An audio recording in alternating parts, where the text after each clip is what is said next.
প্রায় 2 বছর পর বাড়ি ফিরেছেন অনুব্রত মণ্ডল। গ্রামের বাড়ির দুর্গাপুজোয় অংশ নেবেন সকন্যা অনুব্রত মণ্ডল।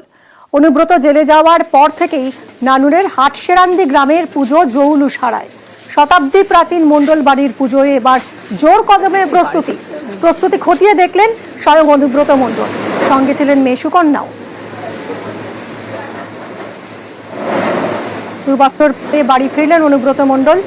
বোলপুরে নিচুপট্টির বাড়ি থেকে নানুরের হাটসরন্দি গ্রামে তার গ্রামের বাড়ির উদ্দেশ্যে রওনা দিয়েছেন। সামনে দুর্গাপুজো, আর দুর্গাপুজোর সমস্ত ব্যবস্থাপনা খতিয়ে দেখেন তিনি। দীর্ঘ 2 বছর প্রণাম করা হয়নি মা দুর্গাকে, তাই তিনি প্রণাম করতে চান বলেছেন অনুব্রত।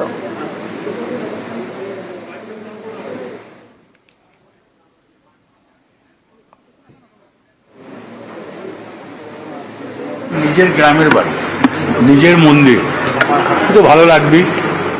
মেয়ে এসছি, আমি এসছি, নিজের বাড়ি তো একটা আলাদা জিনিস, পৈতৃক বাড়ি। আমার বাবার জন্ম এখানে, আমার দাদুদের জন্ম এখানে, আমার বাবার দাদুদের জন্ম, তাহলে পৈতৃক বাড়িতে তো একটা এটা বিরাট ব্যাপার আছে। পুজো 4টে দিন আপনি কিভাবে কাটাবেন এবারে? আমি আসবো মায়ের কাছে 12টা সাড়ে 12টায়, মাকে প্রণাম করব, মায়ের পুজো দেখবো, চলে যাবো। না, আমি খাওয়ানো দাওয়ানো এবারে আমার খাওয়াতে বেশি ভালো আছেন, কিন্তু আমার আর্থিক কন্ডিশন সেরকম নেই।